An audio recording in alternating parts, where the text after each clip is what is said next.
ఈ మధ్య ఎలా ఉన్నావు అని ఎవరైనా అడిగితే లోపల నలిగిపోతున్నా సరే పైకి మాత్రం నవ్వుతూ ఆ బాగున్నా అని అబద్ధం చెప్తున్నావా?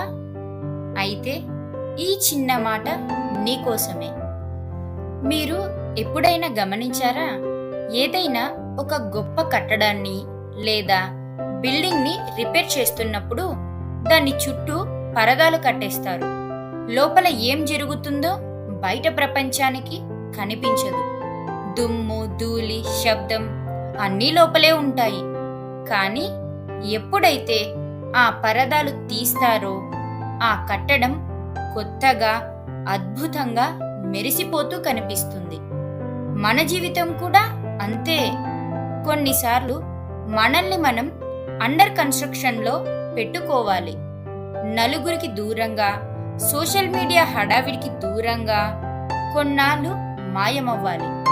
అది ఓడిపోయి పారిపోవడం కాదు, మిమ్మల్ని మీరు అద్భుతంగా మలుచుకోవడానికి తీసుకునే విరామం. ఇప్పుడు నువ్వు గెలవాల్సింది నీలోని బద్ధకం మీద, నీ భయాల మీద.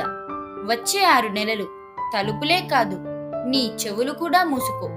కేవలం నీకున్న లక్ష్యం తప్ప బయట ఉన్న ఏ శబ్దం నీకు వినిపించకూడదు. గుర్తుపెట్టుకో, నువ్వు తిరిగి వచ్చాక జనం నీ గతాన్ని చూడరు, నీ గెలుపుని మాత్రమే చూస్తారు.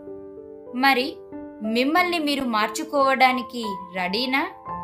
అయితే ఐఎమ్ రెడీ అని కామెంట్ చేయండి.